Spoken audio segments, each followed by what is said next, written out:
మీ అందరికీ శుభోదయం. ఈరోజు మనము ఎథ్నోగ్రఫీలో, నా పేరు డాక్టర్ అబ్బాస్. మనం ఈరోజు ఎథ్నోగ్రఫీలో ఒక కొత్త క్లాసికల్ ఎథ్నోగ్రఫీ, మోడర్న్ ఎథ్నోగ్రఫీ, ఆ తర్వాత ఫెమినిస్ట్ ఎథ్నోగ్రఫీ, ఆ తర్వాత స్లమ్ స్ట్రీట్ కార్నర్ సొసైటీ, ఇట్లాంటి పాఠాలన్నిటిని కూడా మనం తెలుసుకున్నాం. అయితే రోజు రోజుకి మనం అర్థం చేసుకోవాల్సిన విషయం ఏంటంటే, ప్రపంచం అనేది చాలా కాంప్లెక్స్గా మారుతుంది. కాంప్లెక్స్గా అంటే చాలా సంక్లిష్టంగా మారుతుంది. ఎవరు ఎట్లా దీన్ని అర్థం చేసుకుంటారో తెలియదు, ఎవరు ఎట్లా బిహేవ్ చేస్తారో తెలియదు. ఎందుకు అంటే రోజు రోజుకు స్పెషలైజేషన్స్ పెరిగిపోయి ఆ తర్వాత సమాజం కూడా చాలా కాంప్లెక్స్గా తయారైంది. ఓటింగ్ బిహేవియర్ను మనము అంచనా వేయడం కష్టం, అదే ఒక టీచర్ బిహేవియర్ను అంచనా వేయడం కష్టం, ఒక స్టూడెంట్ను కూడా మనం అంచనా వేయడం అనేది ఈ రోజులలో చాలా కష్టంగా మారింది. ఎందుకు మారింది అనేది కూడా మనం అర్థం చేసుకోవాలి. అంటే ఇంత ముందులాగా విద్యార్థులు లేరు, టీచర్లు లేరు, సమాజం లేదు. ఎప్పటికప్పుడు నూతనత్వాన్ని సంతరించుకొని కొత్త కొత్త ఆలోచనలతోటి ముందుకెళ్తుంది. మరి దీన్ని ఎట్లా అర్థం చేసుకోవాలి సార్ అని అడగవచ్చు. దీన్ని అర్థం చేసుకోవడానికి మనం గ్రాండ్ థియరీస్ అంటే మార్క్సిజము, ఫెమినిజము, లేకపోతే ఫంక్షనలిజము, ఇట్లాంటివన్నీ ఉపయోగపడితే ఏ రకంగా ఉపయోగపడతాయి అనేది మనం ఇక్కడ అర్థం చేసుకోవాల్సినటువంటి విషయం. ఇట్లా గ్రాండ్ థియరీస్ అనేటివి పనికిరావు, ఇవి దేనికి ఉపయోగపడవు అనేది మనకు ఇక్కడ ఈ ఇంటర్ప్రిటేటివ్ ఎథ్నోగ్రఫీ అనేది చెప్తుంది. అంటే ఇంటర్ప్రిటేటివ్ అంటే వివరణాత్మకంగా, అంటే మనం వివరణాత్మక ఎథ్నోగ్రఫీ అంటే ఏంటంటే, వివరణాత్మక అంటే ఏంటండి? వివరణాత్మకత అంటే ఏంటంటే నీకు అర్థమైంది ఏంటి, నువ్వు వివరంగా ఇప్పుడు మనకు ఎగ్జామ్లో క్వశ్చన్ ఇచ్చేటప్పుడు ఎట్లా ఇస్తారు, కులాంతర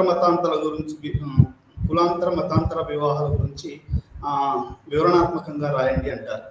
చూస్తున్నారు మతవాదులు ఎట్లా చూస్తారు, కుల నిర్మూలన కావాలనుకున్నారు ఎట్లా చూస్తారు, అంబేద్కర్ వాదులు ఎట్లా చూస్తారు, స్త్రీవాదులు ఎట్లా చూస్తారు, రాజ్యాంగం వచ్చిన వాళ్ళు ఎట్లా చూస్తారు, మిగతా వాళ్ళు ఎట్లా చూస్తారు, ఇట్లా రకరకాలైనటువంటి అంశాలన్నిటివి మనకు అవపడతాయి.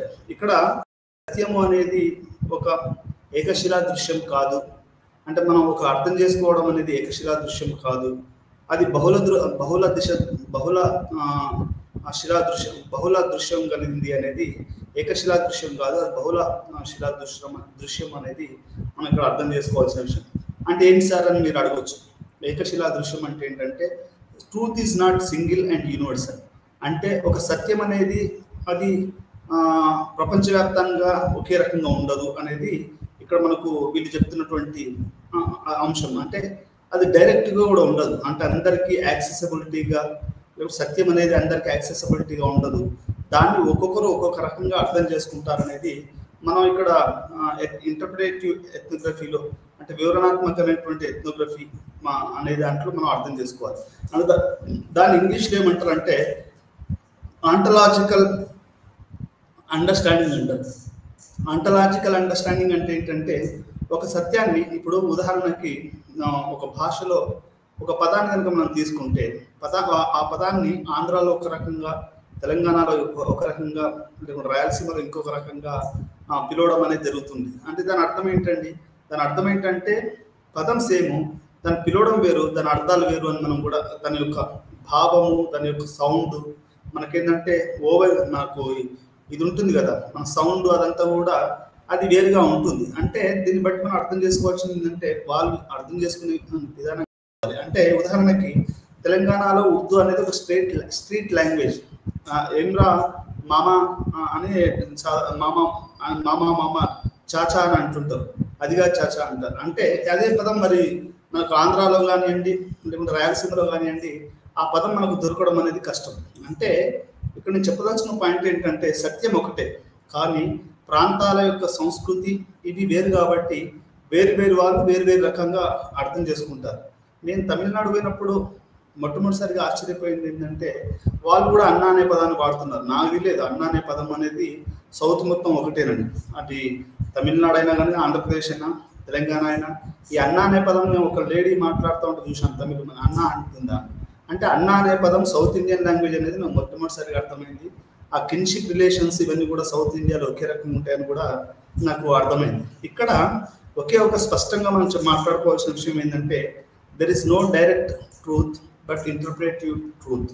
అంటే సత్యం అనేది ఒక విశ్వవ్యాప్తంగా అట్లేం ఉండదు. మరీ ముఖ్యంగా సోషల్ సైన్సెస్లో ఎట్లా అంటే మనం సైన్సెస్లో ఏం చెప్తాము, 100 డిగ్రీల దగ్గర నీళ్లు వేడవుతాయి అనేది ప్రపంచవ్యాప్తంగా సేమ్. నువ్వు ఆస్ట్రేలియాలో నీళ్లు వేడి చేసినా, ఇండియాలో నీళ్లు వేడి చేసినా అది 100 డిగ్రీస్ వచ్చిన తర్వాత కానీ అది వేడి కాదు. అట్లే మన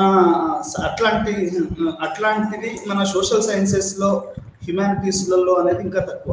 ఇప్పుడు ఒక కవిత రాశాడు అనుకోండి, ఒక కవితను కనుక రాస్తే, తెలంగాణ వాళ్ళు రాస్తే వాళ్ళ యొక్క నేపథ్యము, వాళ్ళ యొక్క కల్చరు, ఆ తర్వాత అవన్నీ కూడా దాంట్లో ప్రతిబింబిస్తాయి. అదే రకంగా ఒక రాయలసీమ ఆయన రాస్తే దాన్ని రకంగా ప్రతిబింబిస్తాయి. అదే సిటీ వాళ్ళు రాస్తే, హైదరాబాద్ సిటీ వాళ్ళు రాశారనుకోండి, దానికి ఒక వేరే రకంగా అది కవిత అనేది ప్రతిబింబిస్తుంది. అంటే ఏంటి, కవిత ఒకటే కానీ ఇక్కడ వాళ్ళ యొక్క ప్రాంతాలు, వాళ్ళ వేషలు, వాళ్ళ భాషలు, వాళ్ళ మతాలు, వాళ్ళ కులాలు, ఇట్లాంటివన్నీ కూడా వేరువేరుగా ఉంటాయని మనం ఇక్కడ అర్థం చేసుకోవాలి. దీన్నే there is no direct access to truth but there is interpretative, అంటే విశ్లేషణాత్మకమైనటువంటి ట్రూత్ ఉందనేది ఇక్కడ మనం అర్థం చేసుకోవాలి.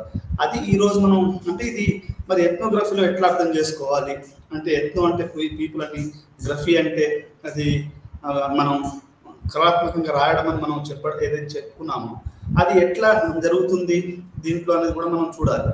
అంటే ఇంటర్ప్రిటేటివ్, ఒక్కొక్కరు ఏమంటారు అంటే ఇంటెన్సివ్ విశ్లేషణాత్మకంగా రాస్తారు, వివరణాత్మకంగా రాస్తారు. అంటే ఇది ఏ రకంగా జరుగుతుంది అనేది కూడా ఇక్కడ మనం అర్థం చేసుకోవాలి. మన యొక్క పాఠాల యొక్క ముఖ్య లక్షణాలు ఏంటంటే, వివరణాత్మకంగా పరిశోధన అంటే ఏమిటో వివరించాలి. అంటే ఈ పరిశోధన దీని అర్థం ఏంటి అనేది కూడా ఈ యొక్క పాఠంలో మనం తెలుసుకుంటాం. దీని అర్థం ఏంటి, దీని లోపాలు ఏంటి, దీని యొక్క బలాలు ఏంటి, బలహీనతలు ఏంటి అనేది కూడా మనం అర్థం చేసుకోవాల్సిన విషయం. వివరణాత్మక ఎథ్నోగ్రఫీ యొక్క పరిణామాన్ని వివరించడం అంటే ఇది ఏ రకంగా పుట్టింది, ఎందుకు పుట్టింది, 1960-70 తర్వాతనే ఇది ఎందుకు పుట్టింది అంటే, మనకు మొనటని పాజిటివిజం అనే ఒక అదేం చెప్తుంది అంటే, మనం మనుషుల్ని కూడా సైన్స్లో లాగా వస్తువులాగా మనం చదవచ్చు అని చెప్తున్నటువంటి పాజిటివ్ ఫిలాసఫీని ఒక మనిషిని వేరియబుల్గా తీసుకొని దాన్ని చదివి ఆ 2 వేరియబుల్స్ మధ్య సంబంధాన్ని కనుక్కొని అది మనం చేయొచ్చు అనేది ఈ యొక్క ఏదైతే పాజిటివ్ ఫిలాసఫీ ఉందో దాన్ని మనకు ఇది వ్యతిరేకిస్తుంది అనేది మనం అది తప్పు అనేది చెప్పింది. ఏ రకంగా అది మోనోటనస్ అయిపోయింది అన్నట్టు. అంటే ఎట్లా అంటే ఇప్పుడు మార్క్సిజము, ఫెమినిజము, తర్వాత ఇవన్నీ ఏమైనాయి అంటే ఒక 70-80 దశకంలో ఉన్నటువంటి అంటే మూలధనము, భూమి ఇవన్నీ కూడా ఎందుకు ఈరోజు వెనుకబడ్డాయి, ఈరోజు సాంస్కృతికంగా ఎందుకు సాంస్కృతిక మార్పు కోరుకుంటున్నారు అంటే, ప్రజల యొక్క సత్య రూపాలు అనేటివి మారాయి. అంటే సత్యాన్ని గ్రహించే విధానం మారింది, దాని యొక్క అది మారింది. ఈరోజు భూమి గురించి మాట్లాడితే ఓట్లు వేసే పరిస్థితి లేదు. నువ్వు అదే కులం గురించి, మతం గురించి, నీ యొక్క సంస్కృతి గురించి మాట్లాడితే ఈరోజు ఓట్లు పడే అవకాశం ఉంది. అంటే నేను చెప్పదలసిన పాయింట్ ఏంటంటే, దీని యొక్క ఎథ్నోగ్రఫీ ఎందుకు వచ్చింది అంటే ఏ సందర్భంలో వచ్చింది, దీన్ని ఎవరు ఎక్కువగా ప్రమోట్ చేశారు, ఎందుకు చేశారు, దీనివల్ల లాభాలు ఏంటి, దీనివల్ల నష్టాలు ఏంటి అనేది కూడా మనం ఈరోజు తెలుసుకుందాం. అదే రకంగా వివరణాత్మక ఎథ్నోగ్రఫీ యొక్క ప్రయోజనాలు మరియు అప్రయోజనాల గురించి కూడా మనం చర్చించడం అనేది జరుగుతుంది. ఆ తర్వాత వివరణాత్మక ఎథ్నోగ్రఫీ అంటే ఇంటర్ప్రిటేటివ్ ఎథ్నోగ్రఫీ యొక్క ప్రాముఖ్యతను వివరించడం జరుగుతుంది. అంటే దీని యొక్క ప్రాముఖ్యత ఏంటి అంటే, ఎందుకు ఇది రావాల్సి వచ్చింది, ఇది ప్రాముఖ్యతను కలిగి ఉందా అంటే, పోస్ట్ మోడర్నిటీ అని మనం చెప్పుకుంటున్నాం అండి. మోడర్నిటీ అంటే పోస్ట్ మోడర్నిటీ. ఇక్కడ మీకు చెప్పాల్సింది ఏంటంటే, మోడర్నిటీ అనేది అంటే ఆధునికత అనేది హేతువాదం మీద ఆధారపడి ఉన్నది. పోస్ట్ మోడర్నిటీ అనేది మీ యొక్క స్వీయ అనుభవం మీద ఆధారపడి ఉన్నది. అది హేతువాదానికి దూరంగా ఉండొచ్చు, వేరుగా ఉండొచ్చు. ఈ రెండింటి మధ్యలో ఇది మనం అర్థం చేసుకోవాలి. అంటే ఈ ఇంటర్ప్రిటేటివ్ అనేది more of post modernity ethnography అని చెప్పొచ్చు. ఇప్పుడు ఒక ఫీల్డ్ వర్క్ ఉందనుకోండి, ఒక దళితుడు హైదరాబాద్ మీద రీసెర్చ్ చేస్తే వాడు హైదరాబాద్ ఓల్డ్ సిటీని ఒక రకంగా అర్థం చేసుకోవచ్చు. ఒక గిరిజనుడు హైదరాబాద్ ఓల్డ్ సిటీ మీద చేస్తే అతను వేరే రకంగా అర్థం చేసుకోవచ్చు.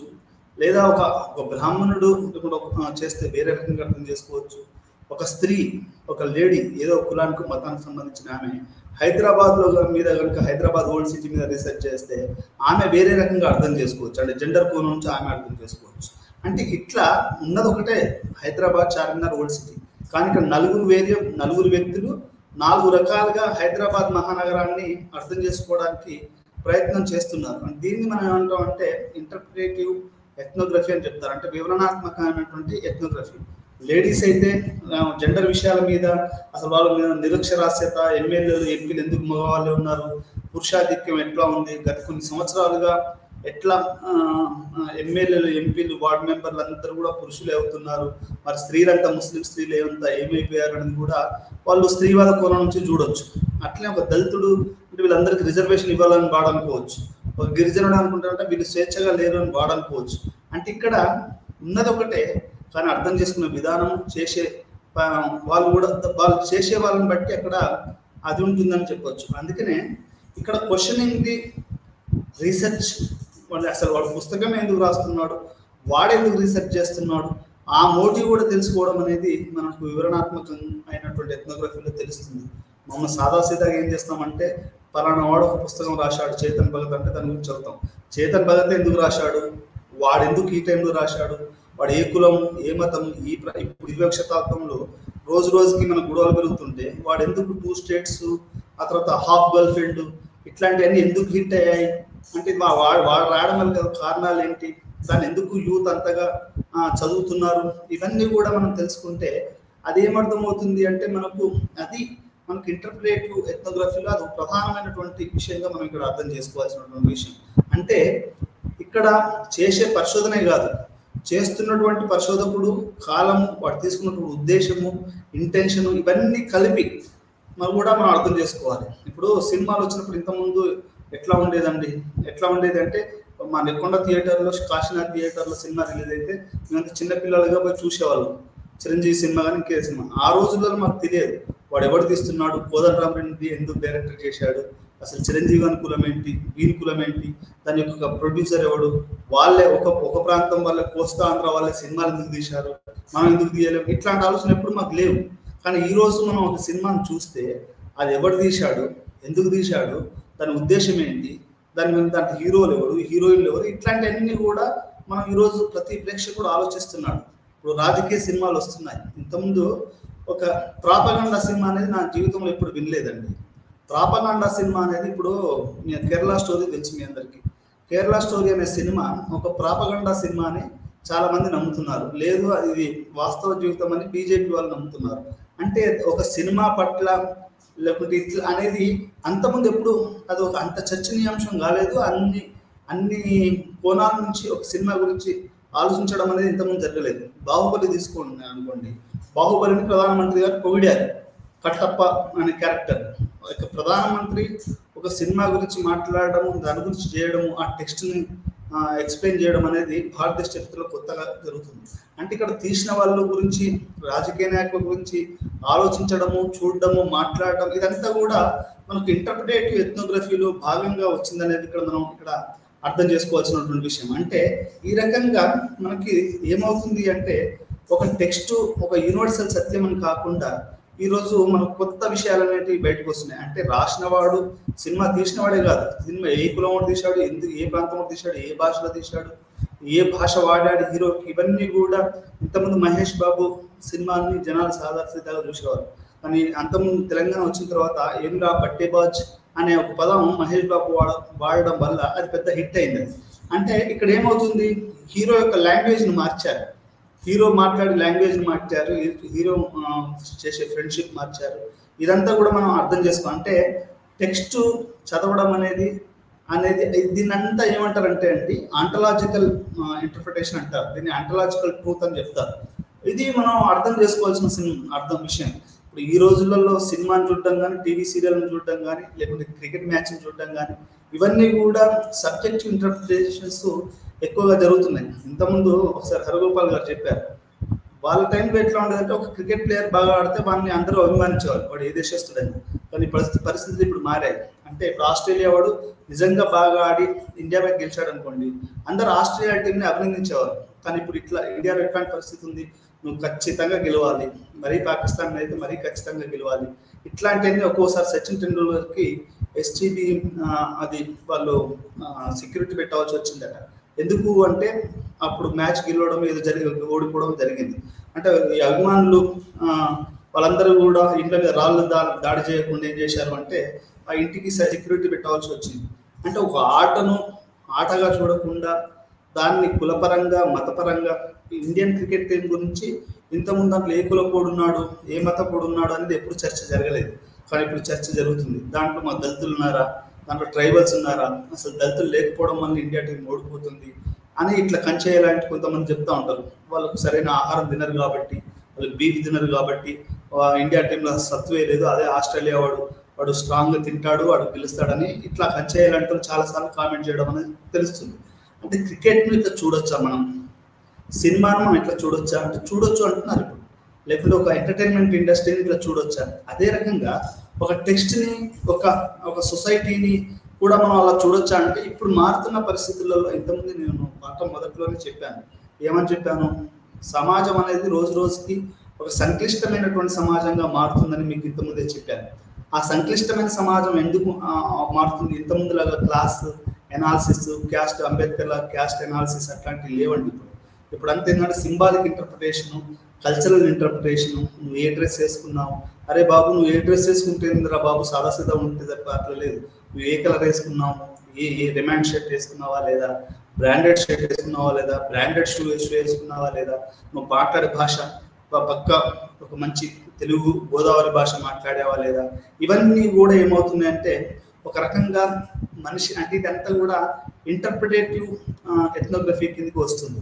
అంటే మనకు మాలినోవ్స్కీ గారు చేశారు. ఎట్లాంటి అంటే అది పాజిటివిస్ట్ ఫిలాసఫీ అని చెప్పొచ్చు దాన్ని. ఆ పాజిటివిస్ట్ ఎథ్నోగ్రఫీస్ అన్నింటినీ బోరింగ్ అయిపోయాయి అన్నట్టు. అంటే వీళ్ళు పోవడము, వాళ్ళ దగ్గర ఉండడము, ఇట్లా క్వశ్చన్ ఆ పేపర్ తీసుకొని ఆ పలానా ఇట్లా ఉన్నట్టు రాయడం. దానివల్ల ఆ 70s వచ్చే వరకు ఏమైంది అంటే అది మొత్తం దెబ్బతినిపోయింది. అంటే వైట్ మేలు బ్రిటిష్ ఎథ్నోగ్రఫర్స్ బ్లాక్ ఉమెన్ గురించి రాయడము, ఆఫ్రికన్ ఉమెన్ గురించి రాయడము, ఇండియా వాళ్ళ గురించి రాయడం అనేది ఒక బోరింగ్ యాక్టివిటీగా అయిపోయి అది తన ప్రభావాన్ని కోల్పోయింది. ఆ తర్వాత వచ్చిన తర్వాత ఏమైంది అంటే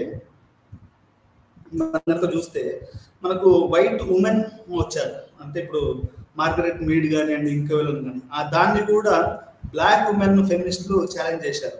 అంటే ఏంటి, మీరు వైట్ సుప్రీం ఆ సుప్రీమసీ మగవాళ్ళ పోయిన తర్వాత ఆడోళ్ళలో కూడా మళ్ళీ ఈ యొక్క జాతి వర్ణ వివక్షత, జాతి వివక్షత ఇవన్నీ ఉన్నాయి కదా. మళ్ళీ బ్లాక్ ఉమెన్ పరిస్థితి ఏంటి?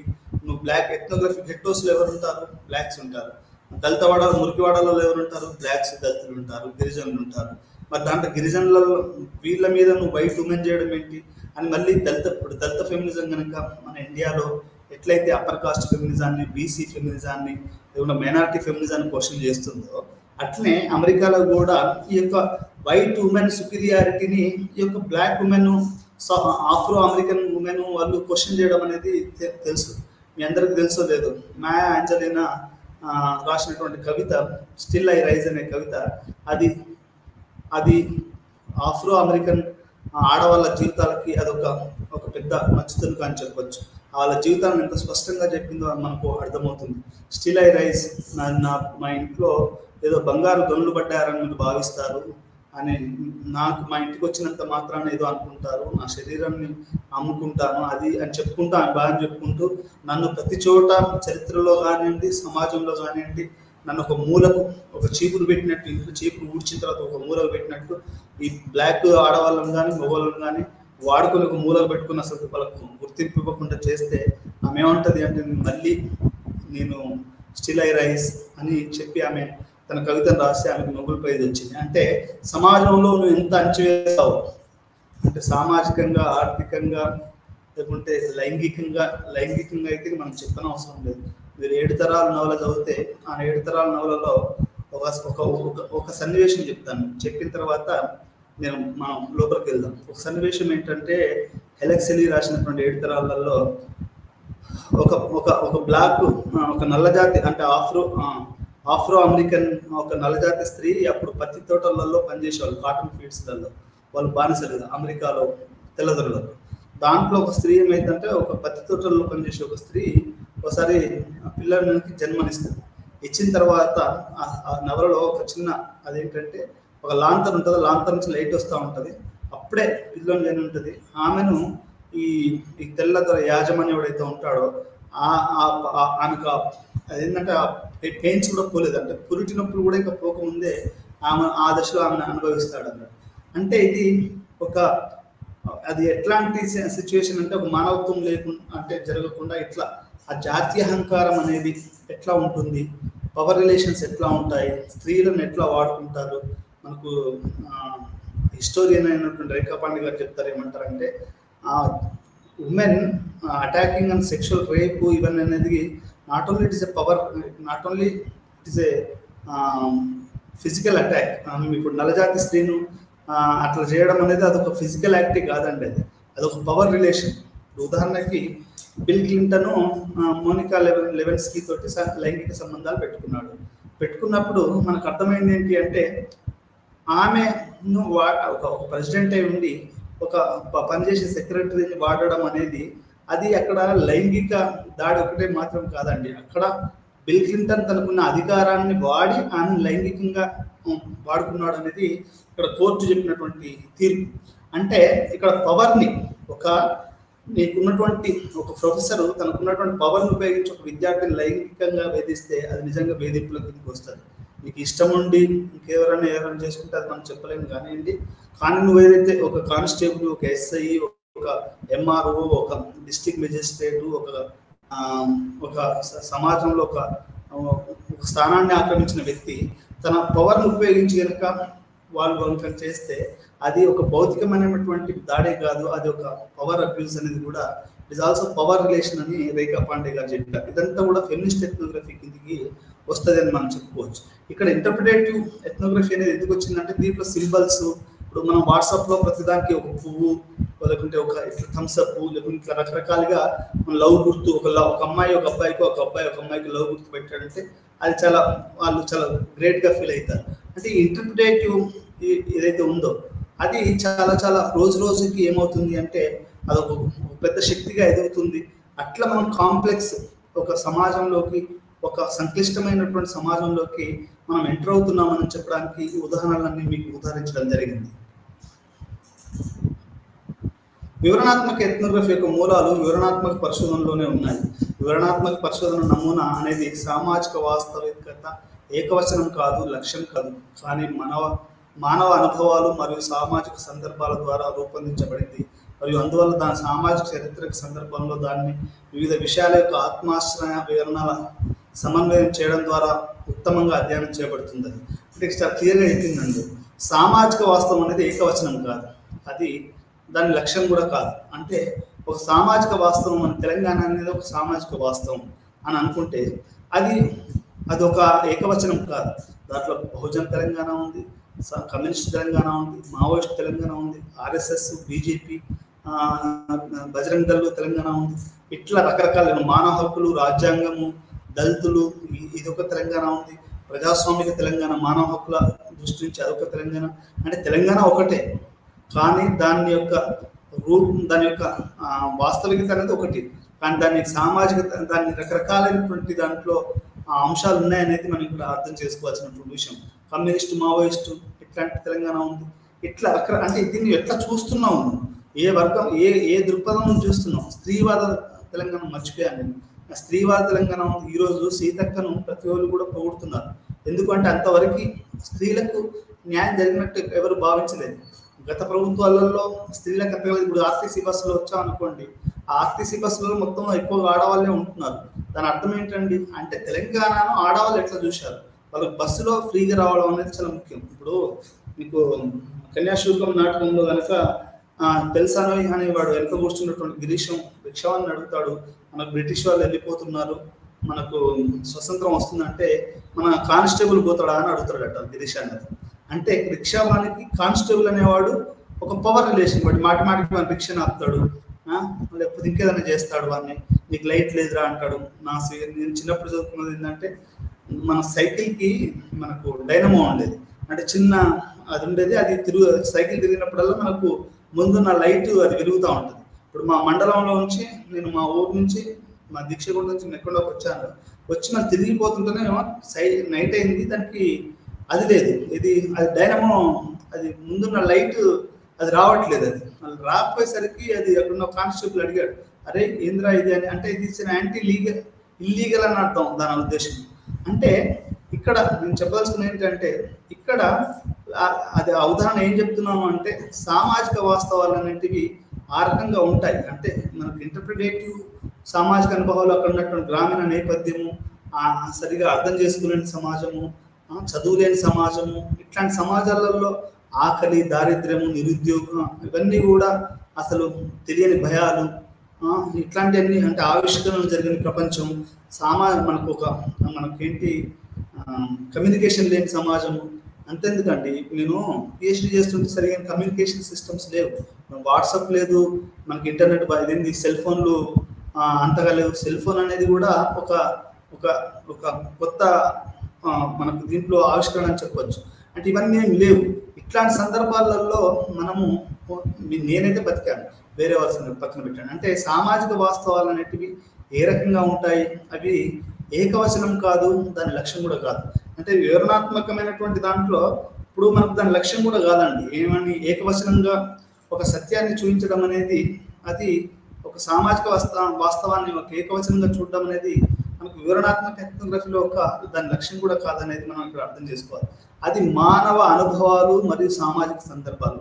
మళ్ళీ చెప్తున్నా, మానవ అనుభవాలు మరియు సామాజిక సందర్భాలు అంటే the self experience of the human kind and at the same time social context. అంటే ఏ సామాజిక సందర్భంలో జరుగుతుంది, ఇది ఏ కల్చరల్ సెటప్లో జరుగుతుంది, ఏ ప్లేస్లో జరుగుతుంది. ఒకే విషయం మనకు హైదరాబాద్లో ఒక సామాజిక సందర్భం వేరు, గ్రామీణ ప్రాంతంలో సామాజిక సందర్భం వేరు, ఒక కుల సమాజంలో సామాజిక సందర్భం వేరు, ఒక చిన్న టౌన్లో నెక్కొండ, నర్సంపేట లాంటి టౌన్లలో అదొక వేరే సామాజిక సందర్భం అని చెప్పొచ్చు. అంటే మనకున్న అనుభవాలు, మనకున్న సామాజిక సందర్భాల ద్వారా మనకు సత్యం అనేది, వాస్తవికత అనేది అర్థమవుతుంది తప్ప అది మనకు అది ఏకశీలంగా ఒకే ఏకవచనం కాదు అనేది, వాస్తవికత అనేది ఏకవచనం కాదు. ఒకే మాటలో చెప్పాలంటే వాస్తవికత, truth is not monolithic, it is in a multiple అని ఇక్కడ అర్థం. సామాజిక వాస్తవికత అనేది ఏకవచనం కాదు, అది బహువచనం అనేది మనం ఇక్కడ అర్థం చేసుకోవాలి. ఒక్కొక్క విషయాన్ని ఒక్కొక్క రకంగా అర్థం చేసుకుంటారని చెప్తూ మనం దీని సామాజిక చారిత్రక సందర్భాలలో దాని వివిధ విషయాల యొక్క ఆత్మాశ్రయ వివరణలు అంటే హిస్టారికల్ కాంటెక్స్ట్. ఇప్పుడు తెలంగాణలో రజాకార్స్ అనే సినిమా వచ్చిందండి. తెలంగాణకు ఉన్నటువంటి చరిత్ర ఏంటి అంటే, ఇప్పుడు మీరు అదే మద్రాస్ ప్రెసిడెన్సీలో ఉంటే మన ఉయ్యాలవాడ నరసింహారెడ్డి అని చిరంజీవి తీశాడు, ఇక్కడనేమో రజాకార్స్ అని వచ్చింది. అంటే ఇక్కడ సామాజిక చారిత్రక అంటే తెలంగాణ సమాజము రజాకారులు వల్ల వేధించబడ్డారు అనేది ఒక వర్గం వాదన లేదు, దాన్ని మనం మర్చిపోవాల్సిన విషయం అని ఇంకొంతమంది వాదన. కమ్యూనిస్టులు వేరే వాళ్ళు ఇంకొక రకంగా వాదిస్తారు, స్త్రీలు అయితే ఇంకొక రకంగా వాదిస్తారు. ఈ రకంగా మనకు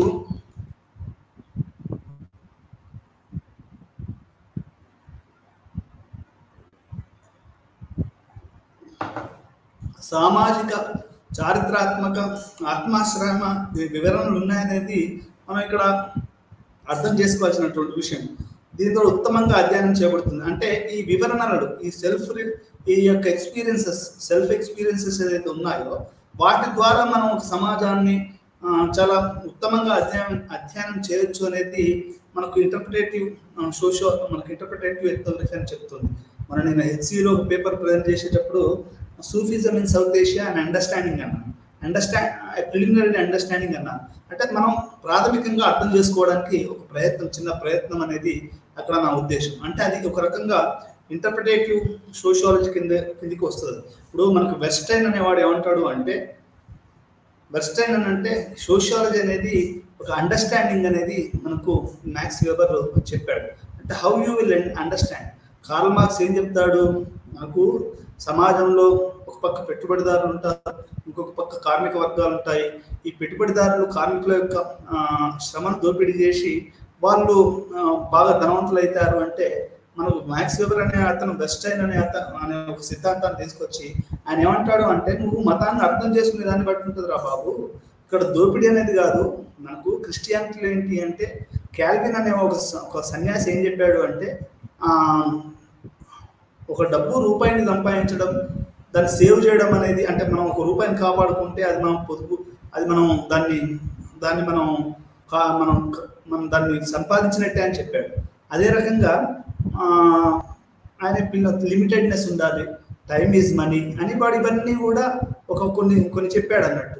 అది దానివల్ల ఏమైంది అంటే ₹1 ఇంకో రూపాయిని సంపాదించి, ఆ ₹2 ₹4 సంపాదించి 4 8 అయ్యి ఇట్లా డబుల్ డిజిట్లో పోయి వాడు ఇవన్నీ పాటించిన వాడు కోటీశ్వరుడు అయ్యాడు, బిలియనీర్ అయ్యాడు, ట్రిలియనీర్ అయ్యాడు తప్ప వాడు కార్మికుల్ని దోషి కాదనేది మార్క్సిస్ట్ సిద్ధాంతానికి వ్యతిరేకంగా వచ్చినటువంటి మ్యాక్స్ వెబర్ చెప్పడం జరిగింది. ఈ మ్యాక్స్ వెబర్ సిద్ధాంతం ఆ రకంగా అది ఇంటర్ప్రిటేటివ్ దానికి ఒక పునాదేశం అని చెప్పొచ్చు. ఈ రకంగా మ్యాక్స్ వెబర్ వేసినటువంటి పునాదిని ఆధారంగా చేసుకొని ఈ రోజు మనకు ఇంటర్ప్రిటేటివ్ ఎథ్నోగ్రఫిక్ అకౌంట్స్ అనేది వచ్చాయని మనకు అర్థం చేసుకోవాలి. ఇంటర్ప్రిటేటివ్ ఎథ్నోగ్రఫీ యొక్క పరిణామం సాంప్రదాయ కాలంలో వలసవాదం యొక్క ఉపన్యాసం నుండి ఎథ్నోగ్రఫీ పెరిగింది. అంటే యాక్చువల్గా ఎథ్నోగ్రఫీ కూడా అసలు పుట్టడం ఎట్లా పుట్టిందంటే, ఎక్కడైతే వలసవాదులు వస్తారో అది వాళ్ళు ఎథ్నోగ్రఫీకి వాళ్ళ యొక్క పరిపాలనను దృష్టిలో పెట్టుకోవడానికి వాళ్ళు ఏం చేస్తారు అంటే ఒక ఎథ్నోగ్రఫీని వాళ్ళు చేయడం అనేది జరుగుతుంది. ఈ సంస్కృతులు మరియు ప్రారంభ దశ ఇతర సంస్కృతుల గురించి రాయడం గురించి మొదలైంది. అంటే ఒక చిన్న నోట్ రాయడం, వీళ్ళు ఎట్లా ఉంటారు, వీళ్ళు ఏ రకంగా ఉంటారు, వీళ్ళ సంస్కృతి ఏంటి, వీళ్ళ ఆహారపు అలవాట్లు ఏంటి, ఇవన్నీ కూడా మామూలు సాదాసీదాగా రాసుకోవడము. అది మొట్టమొదటిసారిగా ఇట్స్ సాంప్రదాయ కాలం అంటే ఒక ట్రెడిషనల్ పీరియడ్లో మనకు మ్యాగ్నోస్కి కానివ్వండి, రెడ్ క్లిఫ్ బ్రౌన్ కానివ్వండి, లేకుంటే వేరే వాళ్ళు ఇవాన్ ప్రిచర్డ్ కానివ్వండి, మార్గరెట్ మీడ్ కానివ్వండి, వీళ్ళందరూ కూడా ఒక మనిషి ఇతర కల్చర్స్ గురించి రాయడం, వేరే సంస్కృతుల గురించి రాయడం అనేది అది మొట్టమొదటిసారిగా ఒక ప్రారంభ దశలో అనేది జరిగింది. ఆ తర్వాత ఇది 3వ శతాబ్దం BC సమయంలో పురాతన ప్రపంచంలోని ప్రజల సాంప్రదాయాలు మరియు సామాజిక రాజకీయ పద్ధతుల్ని డాక్యుమెంట్ చేయడం ద్వారా వలస రాజ్యం యొక్క రెండవ దశలో ఎథ్నోగ్రఫీ అనేది వాస్తవంగా నిర్మూలించబడుతున్న సంస్కృతులను పొదుపు చేసే సాధనంగా చూడబడింది. ఆ తర్వాత అది ఏమైంది అంటే ఒక దశలో ఈ యొక్క మనం పాయింట్ షీట్ వేసుకుంటూ నేను స్వెటర్ కోట్ వేసుకున్నానండి. మరి నాకు పంచే లుంగి మా తాత అబ్బాస్ పంచేసుకున్నాడు, తెల్ల లుంగి కట్టుకునేవాడు, మా నాన్న లుంగి కట్టుకునేవాడు. అంటే లుంగి వైపు ప్యాంట్ షర్ట్ వేసుకుని లుంగి వేసుకుని షార్ట్ వేసుకుంటాను. ఇప్పుడు అది పోతున్నటువంటి సంస్కృతి అంటే ఆ మొదటి దశలోనేమో వేరే సంస్కృతుల గురించి రాయడం జరిగింది. రెండో దశలో ఏం జరిగింది అంటే అంతరించిపోతున్నటువంటి సంస్కృతులను రాయడము, దాన్ని మనము ప్రిజర్వ్ చేయాలి అంటున్నారు. ఇప్పుడు ఎథ్నిక్ డే రోజు ఆ డ్రెస్ వేస్తారు, తెలుగుదనం పుట్టిపడేలా. ఆడపిల్లలైతే లంగా ఓని, మగవాళ్ళైతే పంచె, ఆ తర్వాత ధోతి, ఆ తర్వాత మన తెల్ల చొక్క, ఇట్లాంటివి వేస్తుంటారు. ఈ అంతరించిపోతున్నటువంటి సంస్కృతులను పొదుపు చేయాలి, దాన్ని కాపాడుకోవాలనే దిశగా ఈ యొక్క రెండో దశ అంటే మన కలోనియల్ టైంలోనే ఇది ఒక రెండో దశగా ఇది మొదలైందని మనం చెప్పుకోవచ్చు. ఆధునిక దశ, ఈ దశ ప్రపంచ యుద్ధాల నుండి అంటే రెండో ప్రపంచ యుద్ధం, ఆ తర్వాత ఇట్లా రకరకాల దశల నుంచి ఏమైందంటే 1970ల వరకు ఉంది. మరి ఇప్పటివరకు చాలా మంది వ్యక్తుల పనిలో ఉంది. ఈ కాలంలో అనేక గ్రంథాలు గుణాత్మక పద్ధతులను అంగీకరించడానికి ప్రయత్నించాయి. గుణాత్మకం అని అంటే ఒక క్వాలిటేటివ్ చేంజ్. ఉదాహరణకి గ్లేసర్ స్ట్రాస్ ఆధునిక ఎథ్నోగ్రఫీ మరియు సామాజిక సంబంధమైన పరిశీలకుడు తరగతి గదిలో మరియు సమాజంలో విచలనము మరియు సామాజిక నియంత్రణతో సహా ముఖ్యమైన సామాజిక ప్రక్రియల యొక్క కఠినమైన గుణాత్మక అధ్యయనాన్ని ప్రయత్నించారు. మరో అభివృద్ధి పట్టణ పేదల అధ్యయనం. అర్బన్ ఎథ్నోగ్రఫీలో రాబర్ట్ పార్క్, డొబోయిస్ మొదలైన వాళ్ళు వారి సహకారం ఉంది. అంటే ఇదంతా క్లాసికల్ అంటే మనకు గ్రామీణ ప్రాంతాలు, మన గిరిజన ప్రాంతాలు అనేది మొదటి దశలో క్లాసికల్ ఎథ్నోగ్రఫీ జరిగింది. తర్వాత అదర్ కల్చర్స్ కాదు, పక్కన కల్చర్ చదువుదామని. పక్కన కల్చర్ అంటే ఏంటంటే ఇప్పుడు నేను హైదరాబాద్లో ఉన్నానండి, అక్కడ మా పక్కనే ఒక వడ్డర బస్తీ అని ఉంది. ఆ వడ్డర బస్తీలో వాళ్ళు మాకు హాస్పిటల్ కావాలని కొన్ని రోజుల పాటు, ఒక సంవత్సరం పాటు ధర్నాలు చేశారు. మరి నేను దాని గురించి, అది మన పక్కన కల్చర్. అది నేను ఉండే బౌద్ధనగర్, నేను రెంట్కుండే ఏరియా పక్కనే ఉంటుంది. అది అక్కడ ఆ కల్చర్ని చదవడం అంటే నీకు ఎక్కడో గిరిజన గ్రామాలు, నేను ఛత్తీస్గఢ్ దగ్గరలో ఉన్నటువంటి బొడ్డుగూడెంలో ఎంఫిల్ చేస్తే ఇప్పుడు నువ్వు పక్కన ఉన్నటువంటి వడ్డర బస్తీ గురించి చదవడం అనేది అది పక్కనటువంటి కల్చర్ ఏంటి, వాళ్ళ ప్రాబ్లమ్స్ ఏంటి, వాళ్ళ ఉదయం ఎట్లా లేస్తారు, ఎట్లా వాళ్ళు ఆర్థికంగా, రాజకీయంగా, సామాజికంగా ఉంటారు అనేది తెలుసుకోవడం అనేది ఇది అర్బన్ ఎథ్నోగ్రఫిక్ అకౌంట్స్. మనకు స్ట్రీట్ గార్డెనర్ సొసైటీ అని కానివ్వండి, లేకపోతే ఇంకా మనకు urbanism as a way of life, లేకపోతే మెట్రోపాలిసిస్ అండ్ మెంటల్ లైఫ్, ఈ రెండు కూడా చాలా ప్రధానంగా వచ్చినటువంటివి. ఇవి చికాగో స్కూల్లోని అర్బన్ స్టడీస్లో ఇవి ప్రముఖంగా వచ్చాయి. అంటే అర్బన్ ఎథ్నోగ్రఫీస్, అర్బన్ పావర్టీ. ఇప్పుడు లింగంపల్లి ఉంది మన హైదరాబాద్ యూనివర్సిటీ పక్కనే, అక్కడ పేదలు ఉంటారు. అంటే అది అర్బన్ ఎథ్నోగ్రఫీ మనం చదవాలి కదా, చదివితే కానీ తెలుస్తుంది కదా అక్కడ పేదోడు ఎందుకు ఉన్నాడు. హైదరాబాద్ యూనివర్సిటీలో రోజు మర్డర్ జరుగుతుంది విన్నాను. అది అర్బన్ ఎథ్నోగ్రఫీ. ఎందుకు మర్డర్ చేసుకుంటారే అంటే చిన్న చిన్న ఒక 100-200 రూపాయలు కూడా మర్డర్ చేసుకుంటారు. ఒకసారి హరగోపాల్ చెప్తుండవు, బిచ్చగాడు హైకోర్టు లాయర్ని 10 రూపాయలు వాడు అడిగాడట, బిచ్చగాడు ఆ లాయర్ని వాడు ఇవ్వకపోతే అని చంపేశాడట. అంటే ఎట్లా అంటే అర్బన్ ఎథ్నోగ్రఫీ చదవాలి. మనం హైదరాబాద్లో అర్బన్ ఎథ్నోగ్రఫీ చదివితే ఇప్పుడు మనకు మామూలుగా మనకి ఎట్లా అవపడుతుంది అంటే, మనం వస్తూ పోతా ఉంటే మీరు చూస్తూ ఉంటారు, ఏమైంది అంటే ఈ ఆడవాళ్ళు చిన్నపిల్లల్ని వేసుకొని భిక్షాటన చేస్తూ ఉంటారు. అదేంటి అంటే తర్వాత తెలియని వాళ్ళు ఏమనుకుంటారు, కొత్తగా వచ్చిన వాళ్ళు అది నిజంగా అట్లా ఉండలేమనుకుంటారు. కానీ అదొక మాఫియా అనేది, దానికి ఒక నెట్వర్క్ ఉంటుందని, అది కావాలని చిన్నపిల్లలను అట్లా చేస్తారనేది. అంటే అది ఎంతవరకు వాస్తవంలో మనం అది అర్బన్ ఎథ్నోగ్రఫీ చదివితే కానీ అది మనకు అర్థం కాదు. మనం ఉట్టినే ఫస్ట్లో వాట్ విజిబుల్ ఈజ్ మనకు అవపడేదంత వాస్తవం కాదండి. ఇప్పుడు ఏకవచనం వాస్తవం అనేది ఏకవచనం కాదు, అది బహువచనం. ఎట్లా అంటే మనకు బయట అవపడేది ఒకటి. ఒక ఆడామె తన పిల్లోని వేసుకొని భిక్షాటన చేస్తుంది అనేది మనకు అది ఒక వాస్తవికంగా పేదరికం అనుకుంటాం.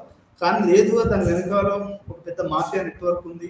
వీళ్ళందరినీ మేనేజ్ చేసేవాడు ఎవడో ఒకడు ఉంటాడు, ఒక రాజకీయ నాయకుడు ఉంటాడు, ఒక మాఫియా లీడర్ ఉంటాడు, వారిపైన ఒక పొలిటీషియన్ ఉంటాడు, వాళ్ళు రాజకీయం కలిగి ఉంటాడు, మా మంత్రులు, ముఖ్యమంత్రులు, ప్రధానమంత్రులతో కూడా అందుకనే కలిసి ఉంటాడు. అందుకనే ఒక్కోసారి వీధి రౌడీలు ఏంటంటే ఎవరికి భయపడారు, ఎందుకంటే వానికి వేరే కనెక్షన్స్ ఉండి వాడు ప్రధానమంత్రులతోటి, ముఖ్యమంత్రులతోటి వాళ్ళు ఉంటారంట. దానివల్ల ఏమవుతుంది అంటే ఒక్కోసారి ప్రొఫెసర్లకు కూడా, మీరు తెలుసో లేదో, యూనివర్సిటీలో పనిచేసే ప్రొఫెసర్లకు కూడా ఏంటంటే రాజకీయంగా వాళ్ళకు బాగా కనెక్షన్స్ ఉండడం వల్ల వాళ్ళు ఎవరి గురించి ఇక భయపడరు. అసలు వాడు క్లాస్ చెప్పినా చెప్పకపోయినా లేకపోతే ఇంకేం చేసినా కానీ మనం ఎవడేమన్నాడు, ఎందుకంటే రాజకీయమైనటువంటి అది ఉంది.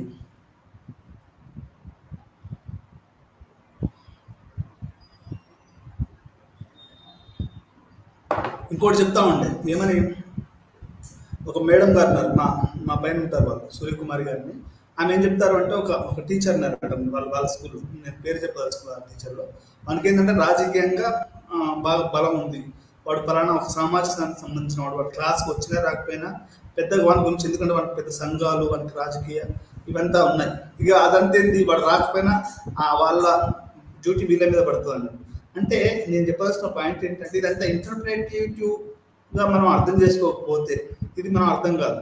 ఇంకోటి, ఈ యొక్క ఎథ్నోగ్రఫీ అనేది, అర్బన్ ఎథ్నోగ్రఫీ అనేది మొదలైంది అనేది మనం అర్థం చేసుకోవాలి. ఇవన్నీ కూడా మనకు urbanism as a way of life, ఆ తర్వాత metropolis and mental life, George Simmel, urbanism as a way of life, Louis Wirth, ఇవి చాలా ప్రధానంగా చాలా మార్పులు తీసుకొచ్చాయని మనం చెప్పొచ్చు.